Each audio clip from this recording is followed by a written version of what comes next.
శ్రీ సీతారామచంద్రస్వామి పరబ్రహ్మణ్యే నమః. ఆపదామపహత్తారం ధాతారం సర్వసంపదాం లోకాభిరామం శ్రీరామం భూయో భూయో నమామ్య. భగవద్బంధులందరికీ కూడా శుభోదయం. మనం విష్ణు సహస్రనామ స్తోత్ర వ్యాఖ్యలో భాగంగా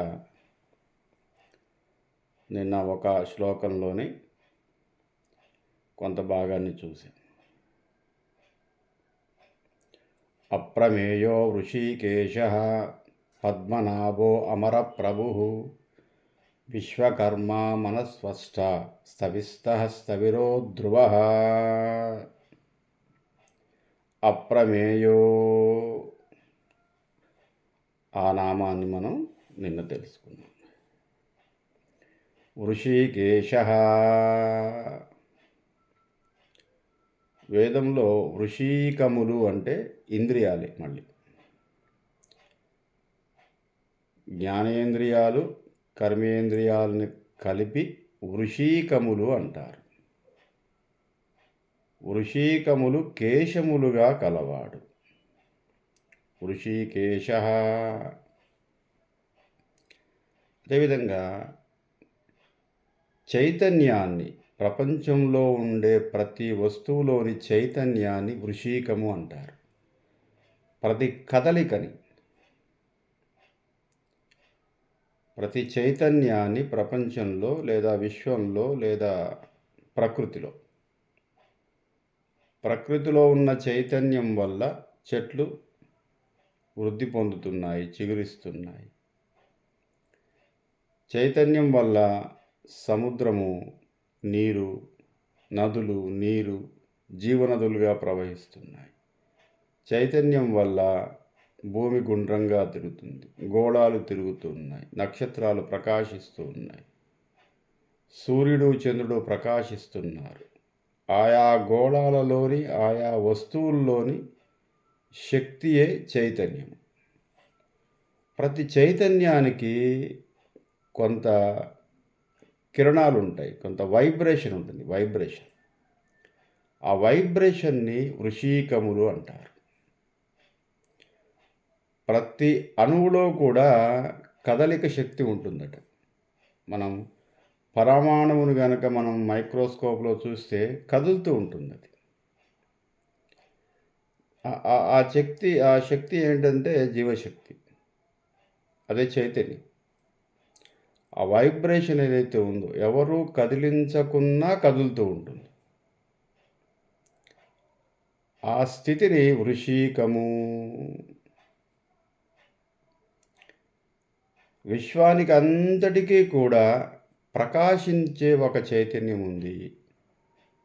ఆ చైతన్యమే శ్రీ మహావిష్ణువు. దాంట్లో నుంచి వచ్చేటటువంటి కిరణాలు ఏవైతే ఉన్నాయో వృషీకేశః. కేశములు అంటే కిరణాలు, కేశములు అంటే వెంట్రుకలు. సూర్యుడికి చంద్రుడి నుంచి వచ్చేటటువంటి కిరణాలే కేశములు గలవాడు, కేశములుగా కలవాడు. ఆయన ముంగురులట. ఆయన ముంగురులు ఉంటాయి కదా, హెయిర్ స్టైల్. ఇట్లా ఇటో ఒకటి ఇట్లా ఇట్లా ముందుకు ఇట్లా ఒక ముందుకు వేసుకుంటూ ఉంటారు కదా కొంతమంది. ఇటు సూర్యుడి యొక్క వెలుతురు, ఇటు చంద్రుడి యొక్క వెలుతురు.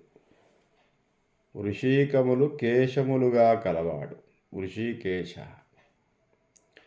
ఇంకొక ఐతిహ్యం కూడా ఉంది.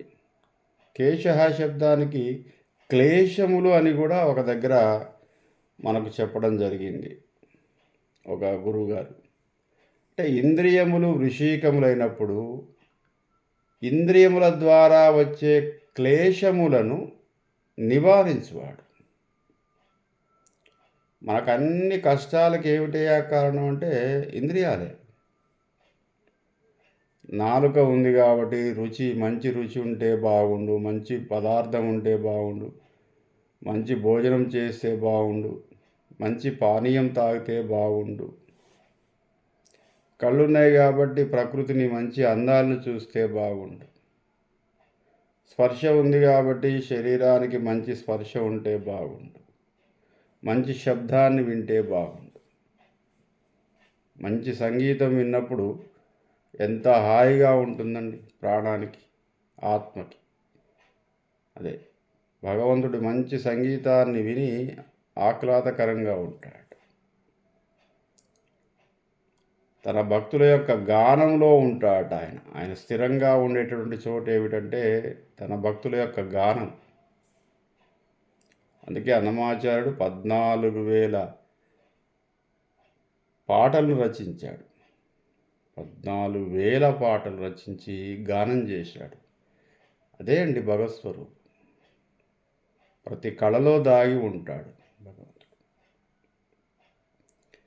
వృషీకేశ క్లేశములకు కారణమైనటువంటి ఇంద్రియములను నియంత్రించువాడు. వృషీకములు అనగా మనకు సూర్యుడు, చంద్రుడు, గోళాలు ఇవన్నీ కూడా కలిపి వాటి నుంచి వచ్చే చైతన్య రూపమైనటువంటి కిరణాలు ఏవైతే ఉన్నాయో లేదా కదలిక ఏదైతే ఉందో చైతన్యం ద్వారా కదులుతూ ఉంటుంది. జడ పదార్థం అంటూ ఏదీ లేదు, ఉన్నాయి కొన్ని. ఆ జడ పదార్థంలో కూడా కదలిక ఉంటుంది కాబట్టి అవి మనకు కంటికి గోచరమవుతున్నాయి. కంటికి గోచరించే ప్రతి వస్తువులో కూడా కదలిక ఉంటుంది కాబట్టి దాంట్లో చైతన్యం ఉంటుంది కాబట్టి వృషీకేశ అని చెప్పడం జరిగింది. అప్రమేయో వృషీకేశ పద్మనాభ, పద్మము నాభియందు కలవాడు. పద్మము జ్ఞానస్వరూపం, జ్ఞానానికి చిహ్నం. దాంట్లో నుంచి ఉద్భవించిన వాడు బ్రహ్మ. బ్రహ్మ అనగా కూడా జ్ఞానమే. బ్రాహ్మణుడు అంటే జ్ఞానము కలిగినవాడు. ఎవడు బ్రహ్మజ్ఞానము కలిగి ఉంటాడో వాడు బ్రాహ్మణుడు. అది కులము పేరు కాదు. కులము పేరుగా ఎక్కడా కూడా మనకు వేదంలో చెప్పబడలేదు. అందుకే బ్రాహ్మణేతరులు ఎందరో కూడా వేదాన్ని చదివి బ్రాహ్మణులయ్యారు. మనం ఈనాడు అనుకున్నటువంటి ఏవైతే బ్రాహ్మణేతరులు ఎవరైతే ఉన్నారో బ్రాహ్మణులు కాని వారు, వాళ్ళు ఎందరో వేదాన్ని చదివారు, చదివి బ్రాహ్మణులు అయ్యారు, బ్రహ్మజ్ఞానాన్ని పొందారు. వేల మంది. తారతమ్యం ఏమీ లేదు అక్కడ. వేదకాలంలో వృత్తుల ప్రసక్తే ఉంది తప్ప కులాల మధ్య అంతరాయము లేదు. తర్వాత ఫలాని కులం వారే, ఫలాని వృత్తి వారే, ఫలాని వారిని వివాహం చేసుకోవాలి అనేది ఋగ్వేద కాలములో లేదు. ఎంత గొప్ప సంస్కృతి! మానవులంతా సమానమే అని చెప్పిన ఏకైక సంస్కృతి భారతీయ సంస్కృతి, వేద సంస్కృతి. వశిష్ఠుడు అరుంధతిని వివాహం చేసుకున్నాడు. అరుంధతి మాతంగ మహర్షి కుమార్తె. మాతంగుడు ఎస్సి, అరుంధతి ఎస్సి కన్య. బ్రాహ్మణుడు, సద్బ్రాహ్మణుడు వివాహం చేసుకున్నాడు. విశ్వామిత్రుడు క్షత్రియుడు, బ్రహ్మజ్ఞానాన్ని పొంది బ్రహ్మర్షి అయ్యాడు. వశిష్ఠుల వారు పోయి విశ్వామిత్రుడికి నమస్కారం చేశాడు. పరాశరుడు మత్స్యగంధిని, బెస్తామిని వివాహం చేసుకున్నాడు. పరాశరుడికి మత్స్యగంధికి పుట్టినటువంటి అబ్బాయే వ్యాసుడు. ఈ విధంగా ఒకటేమిటి, ఒకటి రెండు కాదు, అనేక సందర్భాల్లో కుల ప్రసక్తి లేకుండా అన్ని కులాల్ని సమానంగా చూశారు, అన్ని వృత్తుల్ని సమానంగా చూశారు. వీళ్ళని వీరు వివాహం చేసుకోవాలనేది ఏం లేదు. ఎందుకు లేదు అంటే అన్ని కులాల వారు, అన్ని వృత్తుల వారు వేదాన్నే ప్రామాణికంగా తీసుకున్నవారు. ఒకటే కాన్స్టిట్యూషన్. వేదం అనే రాజ్యాంగాన్ని అందరూ అవలంబించేవారు కాబట్టి ఎవరికి తారతమ్యాలు ఏమి కనపడలే అక్కడ. ఇవాళ అనుకునేటువంటి ఎస్సీ వారు, ఎస్టీ వారు, బీసీ వారు, ఓసీ వారు అందరూ ఒకే విధమైన జీవన విధానాన్ని కలిగి ఉండేవారు. ఒకటే కల్చర్. వృత్తులు వేరు, పనులు వేరు. ఈ పని చిన్నది, ఈ పని పెద్దది అన్న తారతమ్యం కూడా ఏమి వాడు చూపించలే. వాస్తవంగా మనకు వేదం చదివితే అర్థమవుతుంది. మధ్యకాలంలో వచ్చిన వాళ్ళు మనకు కొంత ఏదో వీళ్ళు తక్కువ వాళ్ళు, వీళ్ళు ఎక్కువ వాళ్ళని ఉండవచ్చు తప్ప దానికి వేదానికి సంబంధం లేదు. వేద కల్చర్‌కి ఇప్పుడున్నటువంటి కల్చర్‌కి సంబంధమే లేదు. మానవులు కొంత ఏర్పరిచినటువంటి కొన్ని భేదభావాలు ఇప్పుడున్నాయి తప్ప ఎక్కడా లేదు. మహాభారతంలో అనేక సందర్భాల్లో అనేక మందిని వివాహం చేసుకున్నారు. దాంట్లో ఏం తేడా లేదు. ఆ వృత్తులే తర్వాత ఏదో కులాలుగా మారిపోయి తక్కువ ఎక్కువ అని చెప్పేసి పనిని బట్టి అంతే తప్ప ఆ విధంగా మనకు పద్మనాభ ఎవడు జ్ఞానాన్ని కలిగి ఉంటాడో వాడు బ్రాహ్మణుడు. బ్రాహ్మణ అనేటువంటి శబ్దములోనే బ్రహ్మ అంటే జ్ఞానము. జ్ఞానాన్ని కలిగి ఉన్నావా నాయన, నువ్వు బ్రాహ్మణుతో సమానం. బ్రహ్మజ్ఞానం ఎవరికి ఉంటే వాడు బ్రాహ్మణుడు. అట్లా మనకు ఆధునిక కాలం కూడా అనేక మంది ఇతర బ్రాహ్మణేతరులు ఎందరో బ్రాహ్మణులు అయ్యారు. దాంట్లో ఏం మనకు వాల్మీకి బ్రాహ్మణేతరుడు, బోయవాడు ఎస్టీ వారికి మనం ఈ రోజున మరి బ్రాహ్మణులంతా కూడా వాల్మీకి దేవాలయాలనే కట్టించి దాంట్లో పూజారులుగా ఉన్నారు. బ్రాహ్మణులు దైవంతో సమానంగా చూస్తారు. అట్లా మనకు ఎవరు జ్ఞానము కలిగి ఉంటే ఈ సమస్తమైనటువంటి జ్ఞానము నాభి అందు గలవాడు. నాభిలో నుంచి ఒక పుష్పము, దాంట్లో నుంచి ఒక జ్ఞానము వికసించింది. ఆ జ్ఞానానికి పేరే బ్రహ్మ. దానికి ఎందుకు చతుర్ముఖుడు అన్నాడంటే సమస్తమైనటువంటి సర్వ విజ్ఞానం గలవాడు, నలుదిక్కులా చూసువాడు. కాబట్టి 4 రకాలైనటువంటి జ్ఞానాన్ని కలిగి ఉండేవాడు. ఇక్కడ నానా రకాలు 4 రకాలు అంటే అంత సర్వము జ్ఞానమైనటువంటి వాడు. అట్టి జ్ఞానాన్ని ప్రసాదించినటువంటి శక్తిని కలిగి ఉన్నటువంటి మహావిష్ణువు. పద్మనాభ అప్రమేయో ఋషికేశ పద్మనాభో అమర ప్రభు. అమరత్వానికి ప్రభు. ఇక్కడ అమరులు అంటే దేవతలు అనే ఒక ఐతిహ్యం ఉంది. దేవతలకు ప్రభు అయినటువంటి వాడు. అలా కాకుండా అమరత్వానికి ప్రభువు. ఏమిటయ్యా అమరత్వము? ఆత్మ అమరత్వము, పరమాత్మ అమరత్వము. మరణము లేనిది ఆత్మ. ఆత్మకు మరణము లేదు. ఆత్మని సంవరించడం ఎవరికీ సాధ్యము కాదు. అట్టి ఆత్మరూపంలో ఉన్నటువంటి శ్రీ మహావిష్ణువే అమరః ప్రభువు. ఈ చరాచర జగత్తు అంతా కూడా ఆత్మస్వరూపము. ఆత్మ అనగా చైతన్య స్వరూపము. చైతన్యము కనిపించదు, మనలో ఉండి నడిపిస్తుంది. ఒక చోదక శక్తి. ఈ విశ్వమంతా కూడా ఒక పద్ధతి క్రమం ప్రకారం నడవటానికి కావలసినటువంటి చోదక శక్తి ఏదైతే ఉందో అది అమరః. దానికి ఎవరయ్యా ప్రభువు? శ్రీ మహావిష్ణువు అమర ప్రభు. అంటే చోదక శక్తిని కలిగినటువంటి ఇంధనం. మనకు వాహనము ఒక వ్యక్తి నడుపుతుంటాడు, కానీ దాంట్లో మనకు ఇంధనం లేదనుకో, పెట్రోల్ లేదు. కారులో పెట్రోల్ లేదు, నడపగలుగుతాడా? నడిపేవాడు. ఆ ఇంధనం ఉండాలి. ఆ ఇంధనానికి చోదక శక్తి కలిగి ఉండాలి. చోదకుడైన వాడు సమర్థుడై ఉండాలి. ఎవడయ్యా చోదకుడు అంటే ఈ శరీరము చోదక శక్తిని కలిగి ఉంది. దీంట్లో ఇంధనం ఏమిటయ్యా అంటే ఆత్మ. దీని గమ్యస్థానం ఏమిటయ్యా అంటే మోక్షం. దీంట్లో ఉన్నటువంటి ఆత్మ ఇంధన చోదక శక్తిని కలిగి ఉంది.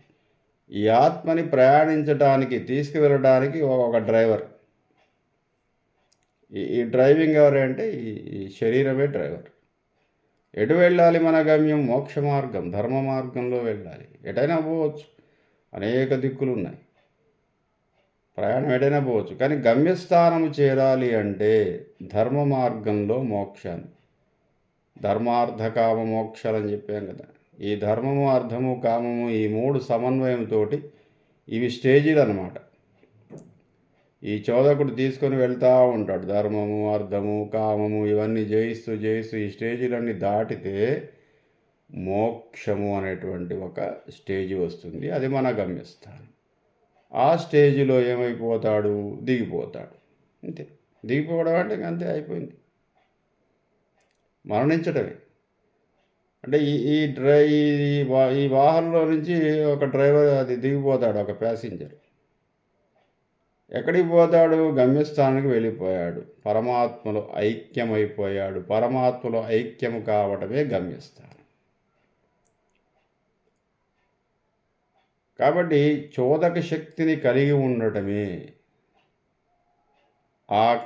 దానికి, ఆ శక్తికి ఎవరయ్యా ప్రభువు? శ్రీ మహావిష్ణువు. అమరః ప్రభు, అమరులకు ప్రభు. దేవతా లోకానికి కూడా ప్రభువు ఆయనే. మనకు 14 లోకాలు చెప్పబడ్డాయి. మన లోకం కాక మిగతా 13 లోకాల్లో దేవతలు ఉంటారనేది ఒక ఐతిహ్యం. అంటే మనకన్నా వేరుగా ఉంటారు కొంచెం, కాబట్టి వాళ్ళు దేవతలు. ఈ 13 లోకాల్లో అంతా కూడా అమరులే, ఎందుకంటే వాడు ధర్మంగా ఉంటారు. ధర్మం ఎక్కడ ఉంటుందో దానికి అమరత్వం ఉంటుంది. ధర్మం చనిపోదు, అధర్మం చచ్చిపోతుంది. ధర్మము అధర్మాన్ని జయిస్తుంది. కాబట్టి అమర ప్రభువు, ధర్మస్వరూపుడు, సత్యస్వరూపుడు, నిత్యస్వరూపుడైనటువంటి ఆ శ్రీ మహావిష్ణువు అమరః ప్రభువు. అప్రమేయో వృషికేశ పద్మనాభో అమర ప్రభు. విశ్వకర్మ కూడా ఆయనే. విశ్వానికి కర్మను ఆపాదించినవాడు, విశ్వాన్ని తయారు చేసినవాడు కర్మ. విశ్వానికి కర్మ ఏమిటంటే విశ్వక్రమం, కాలక్రమం. కాలక్రమం అంతా కూడా ఆయన ఆధీనంలో ఉంటుంది, అదే కర్మ. కాలానుగుణంగా మనం మన జీవులన్నీ కూడా ప్రయాణించాల్సిందే. దాంట్లో అతీతులు ఎవ్వరూ లేరు, ఒక్కరు లేరు. మహామౌలి శక్తి సంపన్నులైనటువంటి వారు, ఋషులైనటువంటి వారు ఎవ్వరూ కూడా కాలము నుంచి తప్పించుకోలేరు. అది అసాధ్యము. కాలస్వరూపుడు శ్రీ మహావిష్ణువు. దానికి అనుగుణంగా ప్రతి జీవి ప్రయాణించవలసిందే. దాంట్లో ఎటువంటి సందేహము లేదు. లేదండి నేను 20వ సంవత్సరంలో ఉంటాను, 25లోనే ఉంటాను, సాధ్యము కాదు. 30లో ఉంటాను, సాధ్యం కాదు. 15లో ఉంటాను, సాధ్యం కాదు. 50లో ఉంటాను, సాధ్యం కాదు. కాలస్వరూపుడు. దానికి ఒక సిస్టాన్ని ఏర్పాటు చేశాడు, దాన్ని ఒక ఫీడ్ చేసేసి పెట్టేశాడు, బటన్ నొక్కాడంతే, అది ప్రయాణిస్తూనే ఉంటుంది. విశ్వకర్మ తయారు చేశాడు. టోటల్ ఈ యూనివర్స్ అంతా కూడా మేడ్ బై గాడ్ శ్రీ మహావిష్ణువు. విశ్వాన్నంతా ఒక క్రమ పద్ధతిలో తయారు చేసేసి, ఒక సిస్టాన్ని తయారు చేసి ఒక బటన్ నొక్కి పెట్టాడంతే. సాక్షిభూతుడు అంతే. ఇంకా అదే తయారయ్యేది, మిషన్ నడుస్తూనే ఉంటుంది అంతే. మనం బటన్ వేస్తాం, ఏదో మోటార్కో ఇంకేదో దేనికో బటన్ వేసేసేది, ఏదో మిక్సీకి గ్రైండర్కో బటన్ వేసి కూర్చుంటాం, అది తిరుగుతూనే ఉంటుంది. విశ్వకర్మ ఏమి తయారు చేశాడండి. మనువు ఆయనే. ఇక్కడ మనువు అంటే మళ్ళీ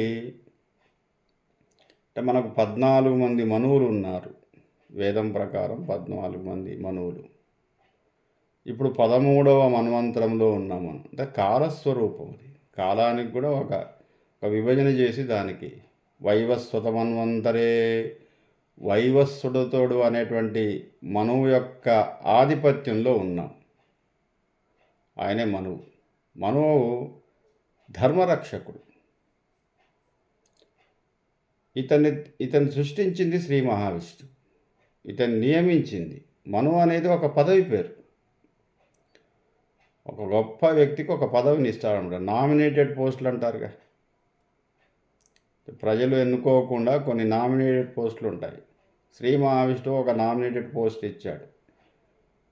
వైవస్వతుడు అనే ఒక వ్యక్తికి, అరే నువ్వు మనువు అనేది ఒక సీట్ పేరు.